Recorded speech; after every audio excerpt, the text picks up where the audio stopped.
हिजुलनाथ श्रीधर स्वामी महाराज शिला प्रभुपाद जी के शिष्य थे। और बैक टू गॉडेड में एक बहुत फेमस आर्टिकल है जॉली स्वामी करके महाराज की लाइफ के ऊपर। 2004 में महाराज ने श्री मायापुर धाम में शरीर छोड़ा था और महाराज सन्यासी थे, दीक्षा गुरु थे और शिला प्रभुपाद के बहुत ही जो कमिटेड प्रचारक हैं उनमें से एक थे। मैं व्यक्तिगत रूप से कभी महाराज से नहीं मिला, परंतु उनके विषय में मैंने हिजुलनाथ गिरिराज स्वामी महाराज की जो बुक है मैनी मून्स उसमें से पढ़ा था और उनके जीवन बहुत ही प्रेरणा स्रोत है मेरे खुद के लिए।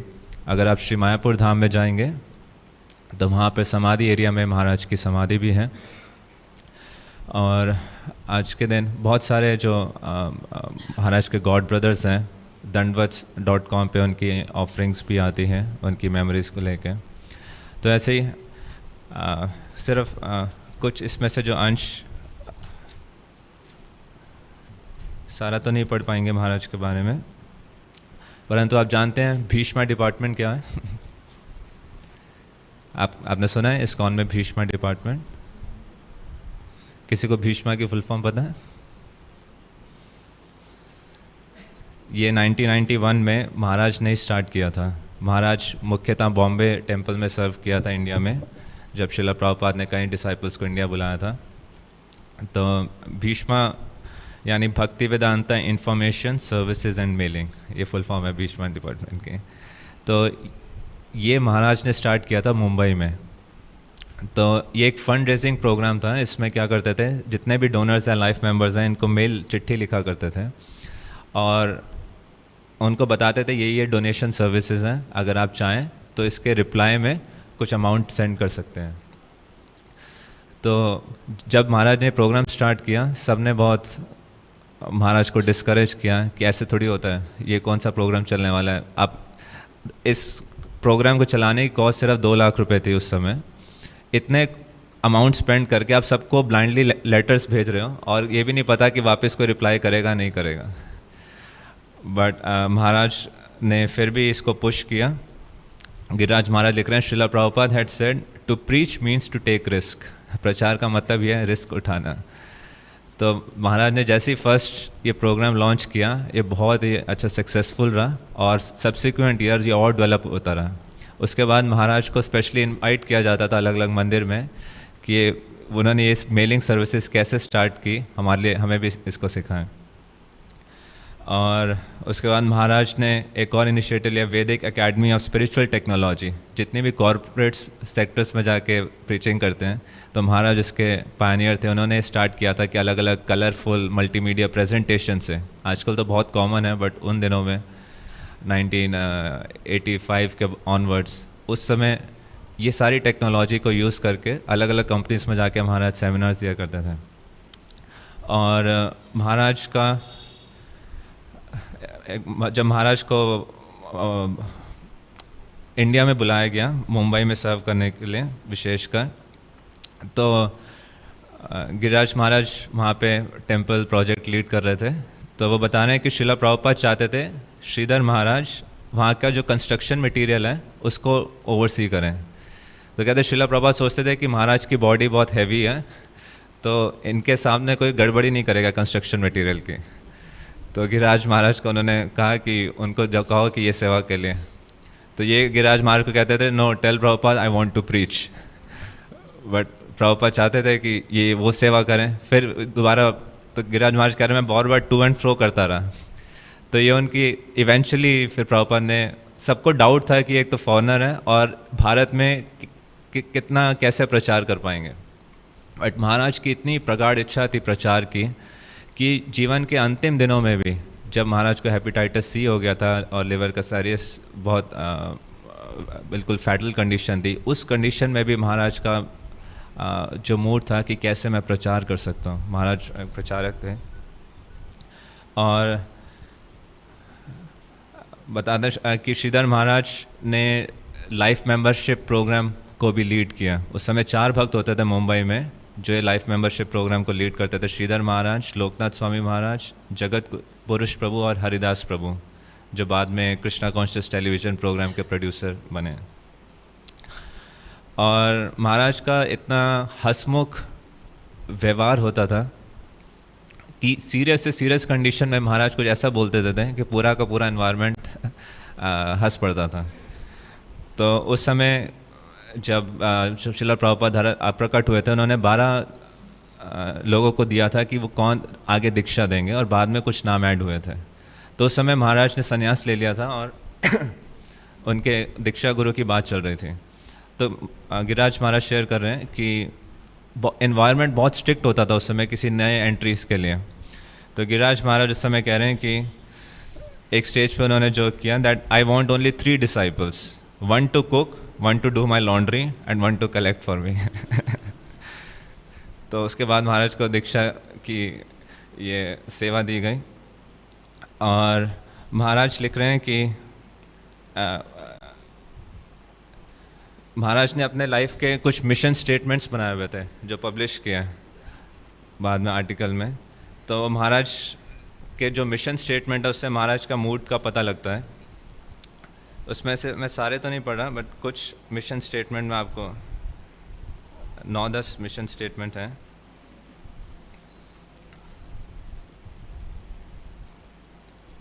तो पहला महाराज लिख रहे हैं, My mission is to serve my spiritual master, His Divine Grace A.C. Bhaktivedanta Swami Prabhupada, with all my heart and soul. To achieve this goal has now become my only reason for living. Out of a great sense of depth for His having shown me the path, I want to become a sharp instrument to be used by Srila Prabhupada in his mission of flooding the world with love of Krishna. आगे लिख रहे हैं कि मैं अपनी हर कार्य में excellence achieve करने का प्रयास करूंगा। मैं संघर्ष करूंगा कि जो मेरी लोअर एनिमल नेचर है उससे ऊपर उठने का, मेरी जो कंडीशनिंग है इतने निम्न कुल में जन्म लेने की उससे ऊपर उठने का, और जो सांस्कृतिक प्रशिक्षण है कल्चरल ट्रेनिंग उसमें मेरे को कोई ज्ञान नहीं है, परंतु फिर भी मैं संघर्ष करूंगा कि इसमें मैं कैसे ऊपर उठूं। I will study Srila Prabhupada books regularly and thoroughly. I will do my best to follow his teachings perfectly and teach others with whom I come in contact according to my own level of realization. फिर आगे लिख रहे हैं, I will forever loyal to his ISKCON, being always positive and ready to help in its development. I will be proactive as a preacher, teacher, facilitator, leader and spiritual master. तो कई सारी इस तरह से महाराज ने अपने व्यक्तिगत जीवन से मिशन स्टेटमेंट्स हैं।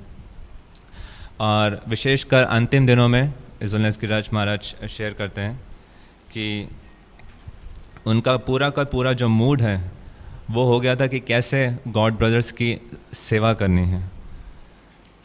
तो वो लिख रहे हैं एक जगह,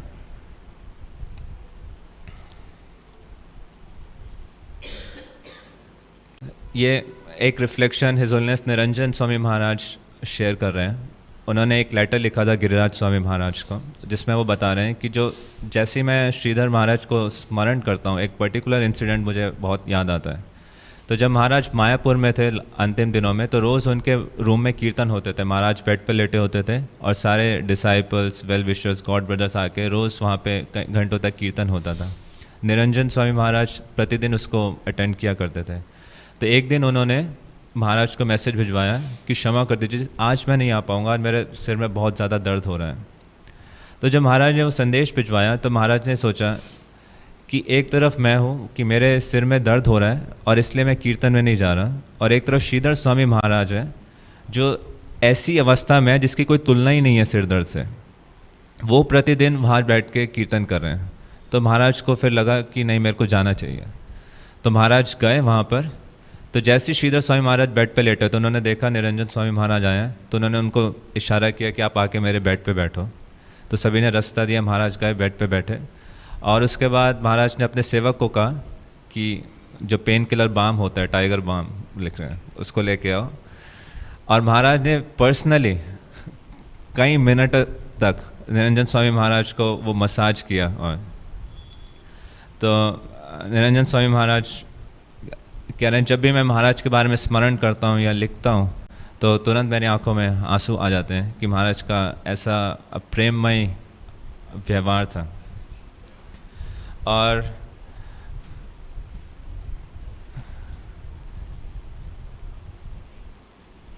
एक जगह महाराज लिख रहे हैं, हिज होलिनेस गिरिराज स्वामी महाराज अपनी एक रिफ्लेक्शन शेयर करते हैं कि एक बार वो कैलिफोर्निया गए, वहाँ पर उन्होंने देखा एक पेंटिंग लगी हुई है वॉल के ऊपर, जिसमें बैकग्राउंड पे ब्लैक और वाइट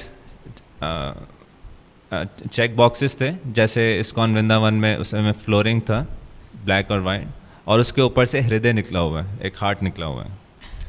तो कह रहे हैं कि for me this symbolizes Shridhar Swami Maharaj role in and message to ISKCON. तो उन्होंने कहा कि भक्ति एक हृदय का विषय है, एक हृदय की स्थिति है, हम सबको हृदय चाहिए।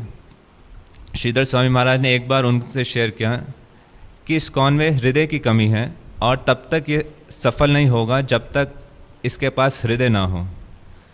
तो अगर हम वो जो बैकड्रॉप है चेक बॉक्सेस का, उसको अगर इस्कॉन लें तो वो जो हृदय है उसको रिप्रेजेंट करता है श्रीधर स्वामी महाराज को, जिन्होंने इस्कॉन में वो हृदय दिया। और अगर वो चेक बॉक्सेस बैकग्राउंड अगर भक्ति के अभ्यास है मंदिर में, तो वो भक्ति का परिणाम होना चाहिए एक ऐसा हृदय का उद्गम हो जो प्रेम से और स्नेह से और एक दूसरे की केयर से और ह्यूमर से इसको वो और ज़्यादा से ज़्यादा कल्टीवेट हो। तो श्रीधर स्वामी महाराज हमेशा हृदय से कार्य करते थे और हृदय से बोलते थे, और उन्होंने बहुत लोगों के हृदय को छुआ था। और श्रीधर स्वामी महाराज कह रहे हैं कि अगर मैंने अपने पूरे कृष्ण भावनामृत के अभ्यास में बिल्कुल अपने लास्ट कंडीशन में एक लाइन में मैसेज देना है, अगर मैंने कुछ एक चीज़ सीखी है या मेरा जो भी साक्षात्कार है वो है दासा अनुदास, कि वैष्णव सेवा से आपको सारी सिद्धि प्राप्त हो सकती है। ऑफ कोर्स बहुत सारे डिटेल में है तो हम यहीं पर ध्यान देंगे। हिज होलिनेस श्रीधर स्वामी महाराज की। और आते साथ आज श्रीला श्रीवास पंडित जी का भी आविर्भाव दिवस है। श्री कृष्ण चैतन्य प्रभु नित्यानंद श्री अद्वैत गदाधर शिवासादि गौर भक्त वृंदा। प्रतिदिन हम श्रीला श्रीवास पंडित को स्मरण करते हैं, पंचतत्व के रूप गौर आरती गाते हैं, वहाँ पे उनका वर्णन आता है। तो बताया गया पंचतत्वात्मकम कृष्णम भक्त रूप स्वरूपम भक्ता पंचतत्वात्मकम कृष्णम भक्त रूप स्वरूपकम भक्त अवतारम भक्ताख्यम नमामि भक्त शक्तिकम। तो जो पंच तत्व है इसमें श्रीवास पंडित कौन है? नारद मुनि। बट इन जो तत्व हैं, एक तो है भक्त रूप, वो कौन है? भक्त रूप, भक्त स्वरूपकम, भक्त अवतार, भक्ताख्यम, भक्त शक्तिकम। भक्त शक्तिकम बहुत आसान है, गदाधर पंडित। भक्त रूप कौन है? श्री चैतन्य महाप्रभु। भक्त स्वरूपकम नित्यानंद प्रभु। भक्त अवतार अद्वैत आचार्य और भक्ताख्यम शिला श्रीवास पंडित। तो बताते हैं इन पंच तत्व में से जो तीन हैं, चैतन्य महाप्रभु, नित्यानंद प्रभु, अद्वैत प्रभु, ये विष्णु तत्व हैं, और शिला श्रीधर पंडित ये जीव तत्व हैं, और गदाधर पंडित ये शक्ति तत्व हैं। तो जो तीन विष्णु तत्व हैं ये they are to be worshipped, प्रभु हैं, अद्वैत प्रभु, श्री चैतन्य महाप्रभु, नित्यानंद प्रभु, इनकी से। और जिनकी शक्ति करते हैं वो कौन है? गदाधर पंडित और श्रीला श्रीवास पंडित। जय श्री श्री राधा राधिका कृष्ण बलराम श्री जगन्नाथ बलदेव सुभद्रा महारानी की जय। तो अगर हम परम सत्य को संबोधित करते हैं तो श्रीला प्रभुपाद बता रहे हैं कि हमारा कर्तव्य है कि जो परम सत्य के जो पांच तत्व हैं इनको रिस्पेक्ट ऑफर करना।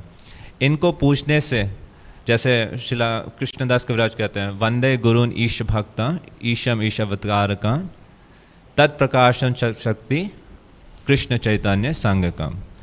कि इन छह जो ये तत्व हैं परम सत्य के, वंदे गुरुन ईश भक्तान, गुरुन मतलब सभी गुरु, ईश भक्तान, ईश भक्ता कौन हुए?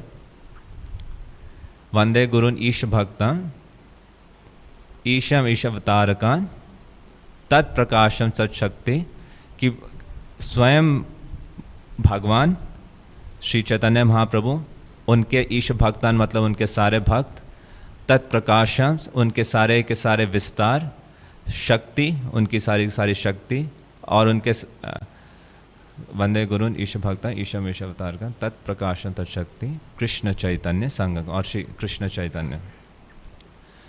तो श्रीला श्रीवास पंडित का जो जन्म है असम में हुआ था, श्रीहट क्षेत्र में जो आज के समय असम में है। और बहुत सारे भक्तों ने श्रीवास पंडित, श्री राम पंडित, श्री चंद्रशेखर आचार्य, श्री जगन्नाथ मिश्र, श्री अद्वैत प्रभु इसी स्थान पर प्रकट हुए। और बताते हैं कि श्री चैतन्य महाप्रभु हमेशा 4 जगह सदैव उपस्थित रहते हैं। महाप्रभु अपनी कृपा अलग अलग दृष्टि से करते हैं, तो उसमें से एक जो फीचर है कि साक्षात आवेश और आविर्भाव। तो महाप्रभु हमेशा इन 4 जगह उपस्थित रहते हैं। कौन कौन से? जहाँ पे भी नित्यानंद प्रभु नृत्य करते हैं, जहाँ पे भी सच्ची माता प्रभु को भोग लगाती है, और श्रीवास आंगन में जहाँ पर जब भी कीर्तन होता है, और राघव पंडित के घर में। तो श्रीला श्रीवास पंडित के विषय में बहुत सारी लीलाएं हैं, चैतन्य भागवत में भी, चैतन्य चरिता में, चैतन्य मंगल में। अगर आप मायापुर नवद्वीप मंडल परिक्रमा गए हैं तो वहाँ पे भी श्रीला श्रीवास पंडित बताते हैं उनके जहाँ श्रीवास आंगन से श्रीला गौरांग महाप्रभु ने संकीर्तन का प्रारंभ किया था। तो उसमें से एक, वैसे तो अनंत लीलाएं हैं, और जो मैं काउंट कर पाया 15-16 तो चैतन्य चरिता में और इसमें ही आ जाती है, जो बहुत प्रोमिनेंट लीला हैं। उसमें से एक लीला मैं पढ़ना चाहूँगा चैतन्य भागवत से। ये है कि जब श्री चैतन्य महाप्रभु गया गए थे, गया जाने से पहले निमाई पंडित के रूप में वो बहुत नटखट थे, और उन्होंने इतना उदंड मचाया हुआ था। बताते हैं जितने भी वहाँ के पांडित्य लोग हैं उनके घमंड का दमन करते थे। उनके जितने भी विद्या विलास लीलाएं हैं, किसी भी ब्राह्मण से मिलते थे उनसे तर्क वितर्क करते थे, कुछ भी ग्रामर के बारे में, पोइट्री के बारे में कुछ पूछते थे, वो जो भी उत्तर देता था उसको काट के अपना सिद्धांत स्थापित करते थे। तो वो मान जाता था, फिर उसी सिद्धांत को काटते थे और फिर दोबारा से एक नए सिद्धांत को स्थापित करते थे। जैसे हिजुलनेस भक्ति बृहद भागवत स्वामी महाराज भी कई पास्ट टाइम्स के बारे में बता रहे थे जगन्नाथ मिश्र उत्सव के विषय में, परंतु वो सारे इतने स्वीट पास्ट टाइम्स होते थे कि हर कोई उनके सौंदर्य से आकर्षित हो जाता था। तो सभी वैष्णवगण यहाँ, और सबसे ज़्यादा वो आदान प्रदान करते थे जितने भी वैष्णव होते थे। वैष्णव के पास जाके जानबूझ के न्याय जो भक्ति से संबंधित नहीं है उनके विषय में चर्चा करते थे। कभी कभार उनको पराजित करते थे, कभी कभार उनके द्वारा पराजित हो जाते थे। तो परंतु जब गया गए और अपने आध्यात्मिक गुरु श्रील ईश्वरपुरी से मिले और वहाँ से आने के बाद उनके अंदर बहुत परिवर्तन आया। तब उन्होंने कृष्ण प्रेम के जितने लक्षण थे उसको उन्होंने प्रकट करना प्रारंभ किया। जय जय श्री चैतन्य जय नित्यानंद, जय जय श्री चैतन्य जय नित्यानंद, जय अद्वैत चंद्र जय गौर भक्त वृंदा।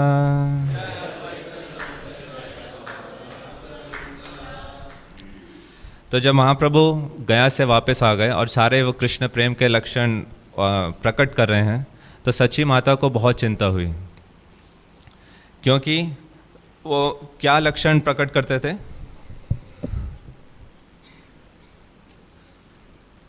कभी कभार एक वृक्ष के ऊपर चढ़ जाते थे और अपनी आँख को खुला नहीं छोड़ते थे और वृक्ष से ज़मीन पे नीचे गिर जाते थे। कभी कभार अपने दांतों को पीसना शुरू कर देते थे, कभी कभार अपने थाई को स्लैप करते थे, कभी कभार ज़मीन पे रोलना शुरू कर देते थे और एक शब्द भी नहीं कहते ये करने के बाद कि मेरे को क्या हो रहा है। तो जो कृष्ण प्रेम में नहीं था, जितने भक्त नहीं थे, तो उन्हें लगा कि महाप्रभु को एक निमाई को, जो गौरांग महाप्रभु उनको क्या हुआ, तो उन्हें लगा कि सच्ची माता को सलाह देते थे कि आपको इनको बांध देना चाहिए। और उसके बाद कहते थे कि जितने भी ये वायु का रोग है, और ये कह के हंस के लोग चले जाते थे। तो माता सच्ची सभी लोगों से कंसल्ट कर रही थी कि मेरे पुत्र को क्या हुआ।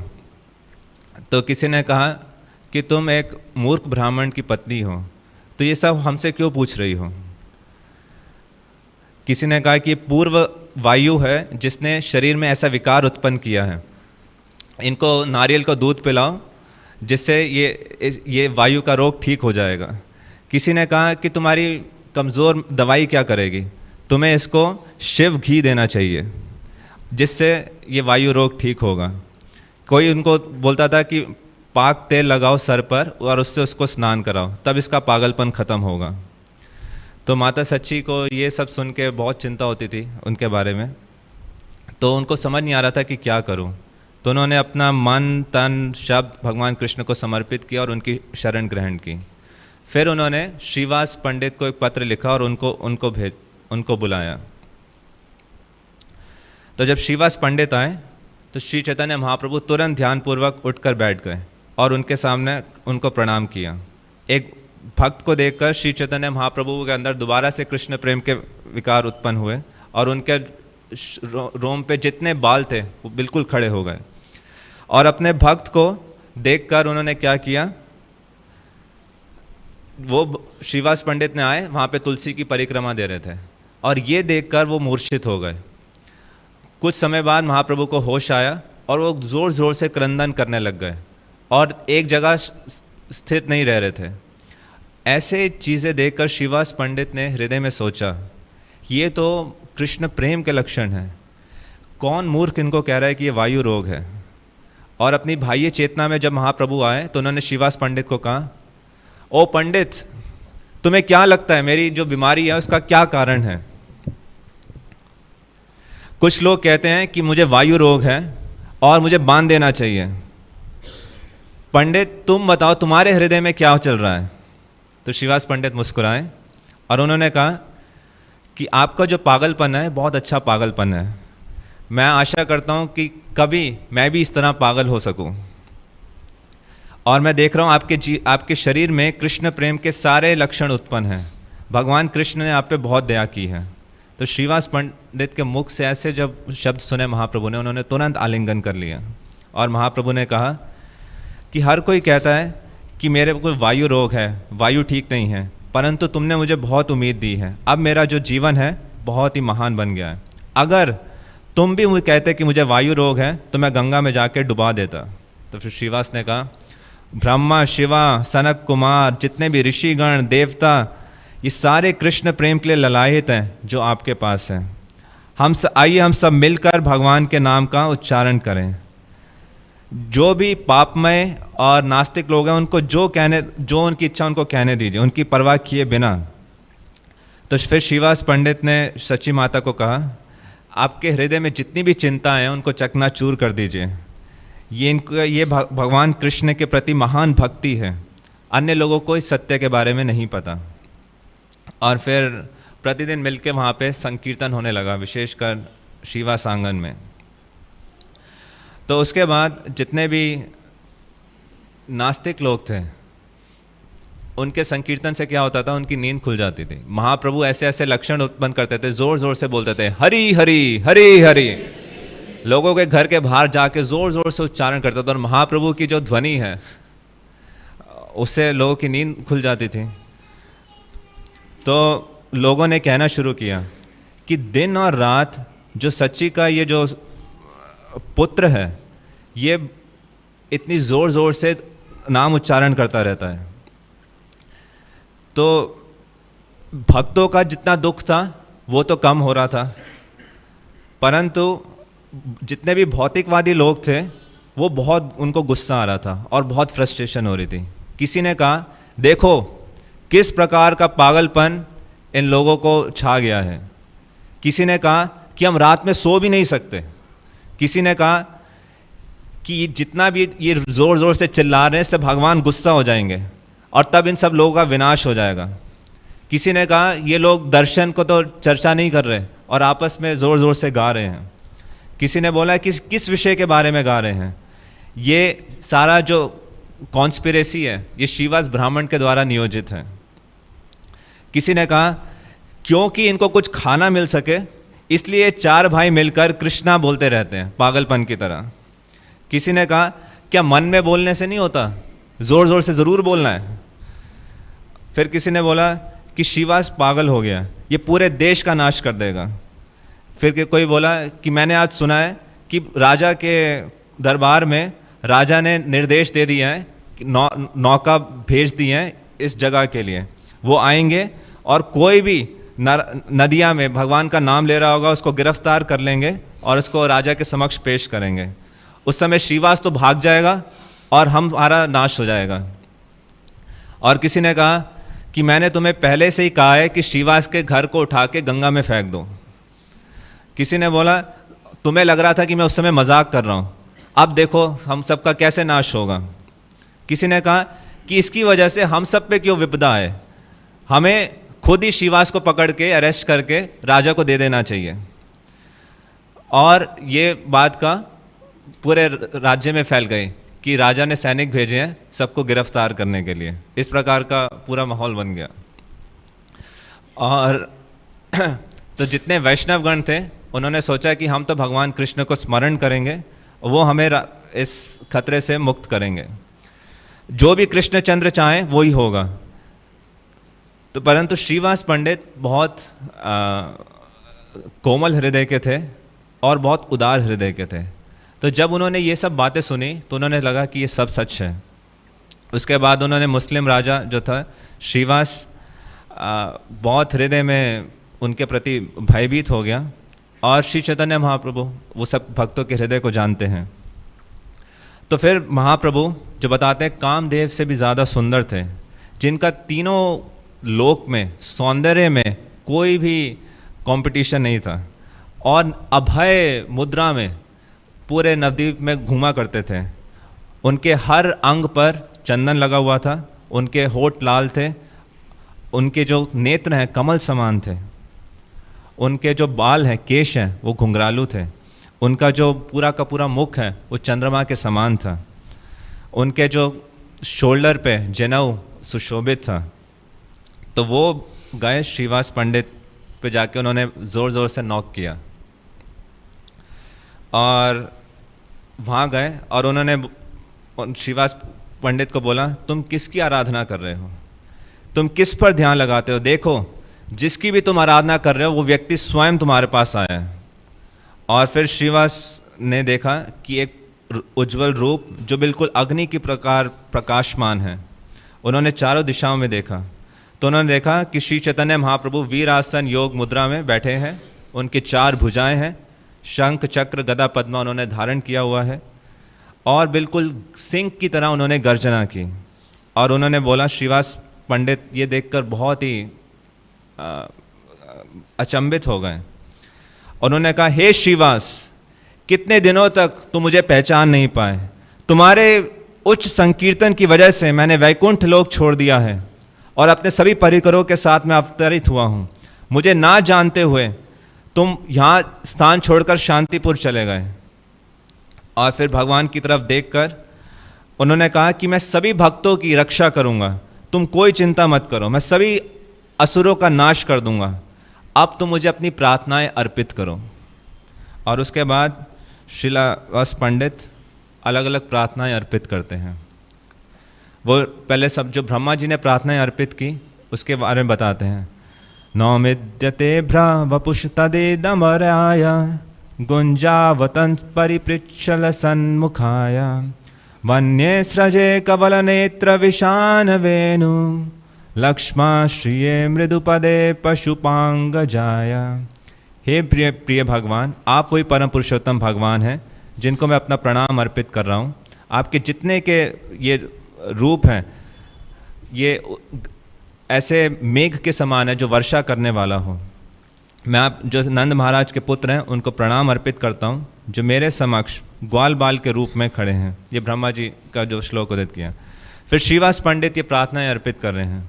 वो कहते हैं कि मैं विश्वाम्बर को अपना प्रणाम अर्पित करता हूँ, वो घन श्याम की तरह है और पीले वस्त्र धारण करते हैं। मैं सच्ची के पुत्र को अपना प्रणाम अर्पित करता हूँ, वो मोरपंख धारण किए हुए हैं और नई गुंजा से सुशोभित हैं। मैं गंगा दास के उस विद्यार्थी को प्रणाम अर्पित करता हूँ जिन्होंने वन के फूलों की माला धारण की हुई है और उन्होंने चावल और दही अपने हाथ में धारण किए हुए हैं। मैं जगन्नाथ मिश्र के उस पुत्र को प्रार्थनाएं अर्पित करता हूँ। इनका जो रूप है करोड़ों चंद्रमाओं से ज़्यादा प्रकाशमान है। आप वही भगवान हैं। 4 वेद आपको महाराज नंद के पुत्र के बोलकर संबोधित करते हैं। मैं आपके चरणों में अपना प्रणाम अर्पित करता हूँ। और उसके बाद श्रीवास पंडित के मुख पर यह प्रार्थना आई, आप विष्णु हैं, आप कृष्ण हैं, आप यज्ञपति हैं, आप जो गंगा का सबसे पवित्र जल है उन्होंने आपके चरण कमल धोए हैं। आप रामचंद्र हैं, सीता के जीवन, आप नृसिम्हा हैं, ब्रह्मा शिव और सभी देवीगण उस मधुमक्खी के समान है जो आपके पैरों पे भिनभिनाते रहते हैं। आपको वेदांत के द्वारा ही जाना जा सकता है। आप नारायण हैं, आप वामन हैं, आप वही हैं जिन्होंने बलि महाराज को धोखा दिया। आप हयग्रीव हैं, इस विश्व के जीवन हैं। आप नीलाचल के चंद्रमा हैं, आप सभी लोगों के उद्गम हैं। आगे बता रहे हैं कि आपके भाई, मित्र, परिकर आपकी हर रूप में आपकी सेवा करते हैं। औरों की तो बात क्या कहें, जो झूठे अहंकार के द्वारा विमोहित हैं, जो अपने आप को इस संसार का भोक्ता समझते हैं। एक गृहस्थ के रूप में आपने मेरे को विमोहित किया है। मैं नहीं जानता कि मैं कौन हूँ, मेरा जन्म बहुत निम्न है। अलग अलग प्रकार के भ्रम प्रस्तुत करके आपने मुझे धोखा दिया है। आपने मेरे कपड़े धोए, मेरी धोती फोल्ड की और मेरे अलग अलग रूप से मेरी सेवा की। अब मेरे हृदय में कोई भय नहीं है। मेरे प्राणनाथ, कृपया मेरे शब्द सुने। आप मेरे भगवान हैं, आप मेरे नेत्रों के समक्ष आए हैं। आज मेरे सारे के सारे दुख का नाश हो गया है। आज के दिन आप मेरे समक्ष प्रकट हुए हैं। आज मेरा जन्म और मेरे सारे कार्य का फल मुझे प्राप्त हुआ है। जितनी भी शुभ चीज़ें हैं वो स्वतः मेरे पास आ गई हैं। आज मेरे सारे पूर्वज का उद्धार हो गया है। आज मेरे घर का उद्धार हो गया है। आज मेरा नेत्र के सौभाग्य की कोई सीमा नहीं है। आज मैं आपको दर्शन कर रहा हूँ जिसके चरण कमल स्वयं लक्ष्मी सेवा करती हैं। तो ऐसा शब्द बोलकर श्रीवास पंडित भाव में चले गए। उन्होंने अपने हाथों को ऊपर किया, उनके नेत्रों से सारी अश्रुधारा बहने लगी। उसके बाद श्री चैतन्य महाप्रभु के अद्भुत रूप को देखकर श्रीवास पंडित को बताते कि उनके शरीर के अंदर इतना आनंद प्रवेश हुआ कि वे अपने आप को संभाल नहीं पाए और ज़मीन पर उन्होंने लौटना प्रारंभ कर दिया। तो महाप्रभु ये देखकर मुस्कुराए और उन्होंने श्रीवास को कहा, अपने पत्नी, बच्चों और जितने भी लोग हैं उनको लाओ, वो भी मेरे उस रूप का दर्शन करें। तो श्रीवास भाग कर गए, सभी परिकरों को बुलाएं और सब ने महाप्रभु को पुष्प अर्पित किए, उनकी आराधना की और अपनी पत्नी के मालिनी देवी के साथ उन्होंने धूप, दीप, पुष्प ये भगवान के चरण कमल में अर्पित किए और साथ में अपने जो उनके अश्रु थे उसके साथ। तो श्रीवास पंडित के प्रति जितना भी प्रेम था महाप्रभु का, उस प्रेम भाव से महाप्रभु ने सबके ऊपर अपने चरण कमल रखे। ये हालांकि वो देख नहीं पाए, परंतु अनसीन, परंतु भगवान ने के सबके शीर्ष पर चरण कमल किए और उन्होंने श्रीवास को कहा, may your thoughts always rest in me. Bangla में कहा, इसका अनुवाद है कि आपके जितने विचार हैं वो सदैव मेरे में स्थिर रहें। तो फिर उन्होंने बोला, हे श्रीवास, ये उन्होंने बहुत ज़ोर से गर्जना की और गर्जना करते बोला, हे श्रीवास, तुम्हारे हृदय में क्या अब भी कोई भय है? मैं सुना है कि राजा की नौका तुम्हें बंदी बनाने के लिए आई है। मैं सभी जीवात्माओं को नियंत्रित करता हूं जो अनंत ब्रह्मांड में हैं। मेरी अनुमति के बिना वो कोई कार्य नहीं कर सकती। अगर मैं चाहूंगा तो राजा के हृदय में मैं निवास कर रहा हूं, मेरी अनुमति के बिना वो कोई भी निर्देश नहीं दे सकता। वो कहता है, अगर मान लो वो मेरी अनुमति के बिना निर्देश दे भी दे स्वतंत्रता पूर्वक, तो मैं कोई और उपाय करूंगा। सबसे पहले उस जो नौका है उसमें मैं जाऊंगा, मैं राजा के समक्ष जाऊंगा। तो तुम्हें क्या लगता है कि राजा मुझे देखकर अपने सिंहासन पे बैठा रहेगा? उसको मैं विमोहित कर दूंगा और उसको अपने सिंहासन से नीचे उतारूंगा। अगर वो विमोहित नहीं हुआ तो मेरे से प्रश्न पूछ सकता है। ये मेरा प्लान है, मैं तुम्हें बताता हूं। सुनो सुनो हे राजा, क्या सत्य है और क्या भ्रम है। जितने भी मुल्ला और काजी हैं उनको एकत्रित करो। सभी हाथियों, घोड़ों, पशु पक्षियों को एकत्रित करो। काजी को कहो अपने शास्त्र से पढ़ने के लिए और सबको प्रेरित करे शास्त्रों से पढ़कर कि सब क्रंदन कर सकें। अगर उनके पास कोई ऐसी शक्ति है तो मैं अपनी शक्ति, अगर उनके पास ऐसी कोई शक्ति नहीं है तो फिर मैं अपनी शक्ति राजा के समक्ष प्रस्तुत करूंगा। मैं उनको कहूंगा, तुमने इन सब व्यक्तियों के कहने पर संकीर्तन रोका है और तुमने इन सब की शक्ति का अंदाजा देख लिया। अब अपने नेत्रों से मेरी शक्ति का अंदाजा देखो। तब मैं वहां पे एक पागल हाथी को पकड़ूंगा और उसको लाऊंगा। मैं कई सारे पागल हाथियों, घोड़ों, पशु और पक्षियों को लाऊंगा और उनसे मैं कृष्णा बुलवाऊंगा और उनसे मैं क्रंदन करवाऊंगा। और उसके बाद मैं राजा और उसके जितने भी फॉलोअर हैं उनसे कृष्ण बुलवाऊंगा और उनको भी क्रंदन करवाऊंगा। अगर श्रीवास तुम अपने हृदय में मेरी इस बात पर विश्वास नहीं करते तो तुम अपने नेत्रों से देखो। तो फिर जो श्रीवास की जो भाई की छोटी पुत्री थी नारायणी, नारायणी के ही पुत्र हैं वृंदावन दास ठाकुर जो ये लिख रहे हैं। तो वृंदावन दास ठाकुर अपनी मदर के बारे में लिख रहे हैं। तो वहाँ पे महाप्रभु ने कहा श्रीवास ने नारायणी को बुलाया गया। और आज के समय भी, आज तक नारायणी को बताया जाता है कि जिन्हें श्री चैतन्य की कृपा प्राप्त हुई। तो श्री चैतन्य चंद्र जो हर एक के हृदय में जीवात्मा के रूप में है, तो उन्होंने कहा नारायणी कृष्ण का उच्चारण करो और क्रंदन करो। तो 4 साल की थी नारायणी उस समय और उन्होंने कृष्णा कृष्णा बोलते बिल्कुल भाव विभोर होकर ज़ोर ज़ोर से क्रंदन करने लगी। भाई ये जो उनकी चेतना थी उससे बिल्कुल अलग, बिल्कुल आंतरिक चेतना में। तो बताते हैं गंगा के समान जो नेत्र हैं उनके आंखों से बहने लगे और महाप्रभु ये देखकर मुस्कुरा रहे हैं और श्रीवास से पूछ रहे हैं, अब क्या तुम्हारा भय खत्म हुआ। तो श्रीवास ने सब कुछ समझ गए और उन्होंने हाथ ऊपर उठा के बोला कि जो आपका समय के रूप में आप पूरी सृष्टि का नाश कर देते हैं, मैं आपका नाम का उच्चारण करूंगा और भय से मुक्त हो जाऊंगा। अब आप स्वयं मेरे घर में उपस्थित हैं तो मुझे किस चीज़ का भय। तो जब उन्होंने ये शब्द बोले तो श्रीवास पंडित और उनके परिकर सभी कृष्ण प्रेम में प्लावित हो गए और उन्होंने भगवान के दर्शन किए। तो श्रीला वृंदावन दास ठाकुर लिख रहे हैं कि मैं उन महान श्रीवास की कार्यकलापों का क्या ही वर्णन करूं, जिनके चरण कमल की रज पूरे विश्व को शुद्ध करती है। जिस प्रकार से वसुदेव के घर में भगवान कृष्ण प्रकट हुए परंतु उन्होंने सारी लीलाएं की नंद महाराज के घर में, उसी प्रकार से श्री चैतन्य महाप्रभु जगन्नाथ मिश्र के घर में प्रकट हुए परंतु सारी लीलाएं कहाँ की? श्रीवास पंडित के घर में। श्रीवास पंडित सभी वैष्णवों के बहुत प्रिय हैं। जो भी उनके घर जाता वो बहुत खुश बन जाता।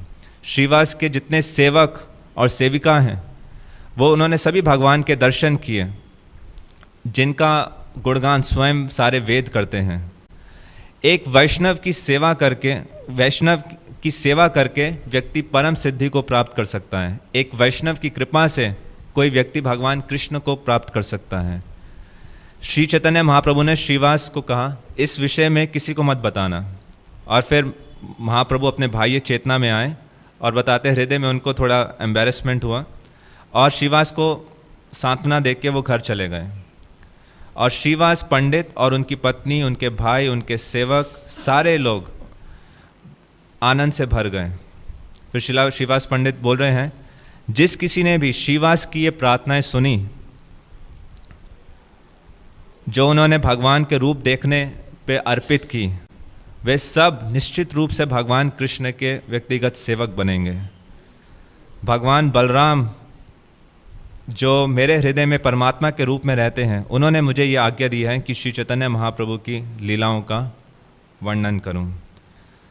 तो बता रहे हैं कि जैसे नरसिम्हा और यदुसम्मा ये 2 नाम हैं एक ही व्यक्ति के, उसी प्रकार से नित्यानंद और बलराम ये 2 नाम हैं एक ही व्यक्ति के, ये मैं जानता हूँ। और वृंदावन दास ठाकुर कह रहे हैं कि मैं उन नित्यानंद की महिमा का गुणगान कर रहा हूँ जिसको अवधूत चंद्र कहा जाता है, जो स्वयं भगवान बलराम हैं, जो भगवान चैतन्य के बहुत प्रिय हैं। तो श्रीला श्रीवास पंडित के अनेक अनेक लीलाएं हैं। हम जानते हैं कैसे जब वो संकीर्तन कर रहे थे और संकीर्तन करते करते अंदर के कक्ष से कुछ रोने की आवाज़ आई, तो श्रीवास पंडित अंदर गए और उन्होंने देखा उनके पुत्र की डेड बॉडी पड़ी है। और उन्होंने अपनी पत्नी को कहा कि इसमें तुम क्रंदन क्यों कर रहे हो? अगर तुम्हारे क्रंदन करने से महाप्रभु के कीर्तन में कोई बाधा पड़ेगी और अगर महाप्रभु का कीर्तन किसी भी रूप में डिस्टर्ब होता है तो मैं गंगा में जाके डूब जाऊंगा, इसलिए तुम रोना बंद करो और बाद में रोना। ये कह के वो बाहर आ गए। और धीरे धीरे जैसे भक्तों को पता चला तो महाप्रभु अपने कीर्तन में एब्जॉर्ब थे। तो 7.5 घंटे के बाद महाप्रभु ने पूछा कि इस घर में क्या हुआ है, कि मेरे को कुछ तो हुआ है। तो फिर जब भक्तों ने बताया कि महाप्रभु को कि श्रीवास पंडित के पुत्र ने शरीर छोड़ दिया है, तो महाप्रभु को बहुत हैरानी हुई। तो तब उन्होंने पूछा कब छोड़ा, तब बताया कि इतने प्रहर पहले, 7.5 घंटे। तब महाप्रभु वापस गए वो वहाँ जहाँ डेड बॉडी थी और उन्होंने उस जो मृत शरीर था उससे पूछा कि तुम क्यों छोड़कर चले गए। और फिर वो जो मृत शरीर था उन्होंने बोलना प्रारंभ किया। महाप्रभु वो दोबारा जीवित हुए और महाप्रभु के समक्ष अपनी प्रार्थनाएं अर्पित की और उन्होंने कहा